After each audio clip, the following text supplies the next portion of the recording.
Good morning friends, Malti cooking ಚಾನಲ್ಗೆ ಎಲ್ರಿಗೂ ಸ್ವಾಗತ. ನವಿಲುಕೋಸು ಬ್ಲಡ್ ಶುಗರ್ ಲೆವೆಲ್ಸ್ನ ಕಂಟ್ರೋಲ್ ಮಾಡೋದ್ರಲ್ಲಿ ತುಂಬ ಹೆಲ್ಪ್ ಮಾಡುತ್ತೆ. ಸೊ ಹಾಗಾಗಿ ಇವತ್ತು ನವಿಲುಕೋಸು ಮತ್ತು ಅದ್ರ ಜೊತೆಗೆ ಒಂದು ಸ್ವಲ್ಪ ಬದನೆಕಾಯಿ ಕೂಡ ಯೂಸ್ ಮಾಡಿ ಒಂದು ಒಳ್ಳೆ ಸಾಂಬಾರು ಹೇಗೆ ಮಾಡೋದು ಅಂತ ತೋರಿಸ್ತಾ ಇದ್ದೀನಿ. ಸೊ ಇದ್ರ ಪ್ರೋಸೆಸ್ ಏನಿದೆ ಅಂತ ನಾವಿವಾಗ ನೋಡ್ಕೊಳ್ಳೋಣ ಫ್ರೆಂಡ್ಸ್.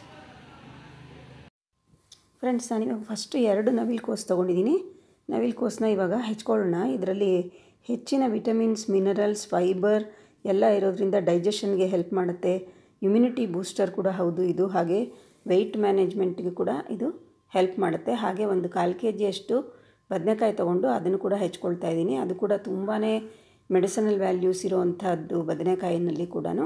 ಇವಾಗ ನಾವು ಒಂದು ಕುಕ್ಕರ್ಗೆ ಒಂದು 200 ಗ್ರಾಮ್ಸ್ ಅಷ್ಟು ಬೇಳೆ ಹಾಕ್ಕೊಂಡಿದ್ದೀನಿ. ಹಾಗೆ ಹೆಚ್ಕೊಂಡಿರೋವಂಥ ನವಿಲುಕೋಸು ಕೂಡ ಇದ್ರ ಜೊತೆನೇ ಹಾಕ್ತಾಯಿದ್ದೀನಿ. ಯಾಕೆಂದರೆ ಕುಕ್ಕಿಂಗ್ ಟೈಮ್ ಸ್ವಲ್ಪ ಜಾಸ್ತಿ ಇರುತ್ತೆ. ಸ್ವಲ್ಪ ಅರಿಶಿನ, ಸ್ವಲ್ಪ ಎಣ್ಣೆ ಹಾಕಿ ಒಂದು 3 ಸತಿ ಕೂಗಿಸ್ಕೋಬೇಕು ಇದನ್ನು.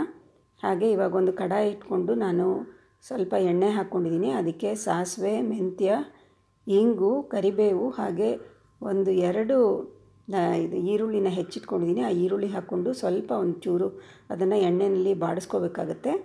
ಬಾಡಿಸ್ಕೊಂಡು ಹಾಗೆ ಇವಾಗ ನಾವು 1 ಚಮಚದಷ್ಟು ಚಿಲ್ಲಿ ಪೌಡರ್, 1 ಚಮಚದಷ್ಟು ಧನಿಯಾ ಪುಡಿ ಹಾಕ್ಕೊಂಡು ಸ್ವಲ್ಪ ಇದಕ್ಕೆ ಹಸಿ ವಾಸನೆ ಹೋಗೋ ತನಕ ನಾವು ಇದನ್ನು ಬಾಡಿಸ್ಕೊಳ್ಬೇಕಾಗತ್ತೆ. 1 ನಿಮಿಷ ಇದನ್ನು ಬಾಡಿಸ್ಕೊಳ್ಳೋಣ ಫ್ರೆಂಡ್ಸ್. ಬಾಡಿಸ್ಕೊಂಡಾದ್ಮೇಲೆ ನಾನಿವಾಗ ಒಂದು 2 ಟೊಮೆಟೊ ಹಾಕ್ಕೊಂಡಿದ್ದೀನಿ. ಟೊಮೆಟೊ ಕೂಡ ಸಾಫ್ಟ್ ಆಗೋ ತನಕ ಒಂದು ಸ್ವಲ್ಪ ಹೊತ್ತು ನಾವು ಇದನ್ನು ಬಾಡಿಸ್ಕೊಳ್ಬೇಕಾಗತ್ತೆ. ಇವಾಗ ಟೊಮೆಟೊ ಸ್ವಲ್ಪ ಸಾಫ್ಟಾಗಿದೆ. ಇವಾಗ ನಾನು ಇದಕ್ಕೆ 1/4 kg ಬದನೆಕಾಯಿ ಹೆಚ್ಕೊಂಡು ನೀರಿನಲ್ಲಿ ಹಾಕಿಟ್ಕೊಂಡಿದ್ದೆನಲ್ಲ ಅದನ್ನು ಹಾಕಿ ಬಾಡಿಸ್ಕೊಳ್ತಾ ಇದ್ದೀನಿ.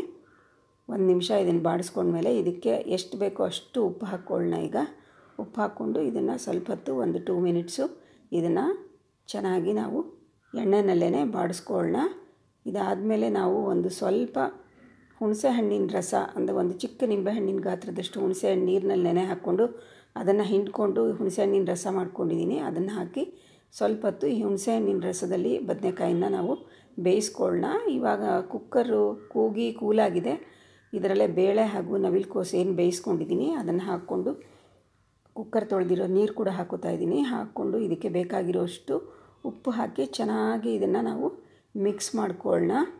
ಮಿಕ್ಸ್ ಮಾಡಿಕೊಂಡು ಇದಕ್ಕೆ ಒಂದು ಸ್ವಲ್ಪ ಕರಿಬೇವು, 1-2 ಹಸಿಮೆಣಸಿನ್ಕಾಯಿ ಫ್ಲೇವರ್ಗೋಸ್ಕರ ಹಾಕ್ಕೊಂಡಿದ್ದೀನಿ. ಸ್ವಲ್ಪ ಕರಿಬೇವು ಹಾಗೆ ಒಂದು ಸ್ವಲ್ಪ ಕೊತ್ತಂಬರಿ ಸೊಪ್ಪು ಹಾಕ್ಕೊಂಡು ಇದನ್ನು ಸ್ವಲ್ಪ ನೀರು ಹಾಕ್ಕೊಂಡಿದ್ದೀನಿ. ಚೆನ್ನಾಗಿ ಕುದಿಸ್ಕೋಬೇಕಾಗತ್ತೆ ಫ್ರೆಂಡ್ಸ್. ಇದನ್ನು ನೋಡಿ ಇವಾಗ ಚೆನ್ನಾಗಿ ಕುದೀತಾ ಇದೆ. ಇವಾಗ ಬದನೆಕಾಯಿ ಮತ್ತು ನವಿಲುಕೋಸಿಂದ ಮಾಡಿರೋಂಥ ಸಾಂಬಾರು ರೆಡಿಯಾಗಿದೆ. ಇದನ್ನು ನಾವು ಒಂದು ಬೌಲ್ಗೆ ಇವಾಗ ಬಗ್ಗಿಸ್ಕೊಳ್ಳೋಣ. ಬಗ್ಗಿಸ್ಕೊಂಡು ಸ್ವಲ್ಪ ಕರಿಬೇವು ಹಾಗೆ ಕೊತ್ತಂಬರಿ ಸೊಪ್ಪು ಇದನ್ನು ಇದ್ರ ಮೇಲೆ ಹಾಕ್ಕೊಳ್ಳೋಣ.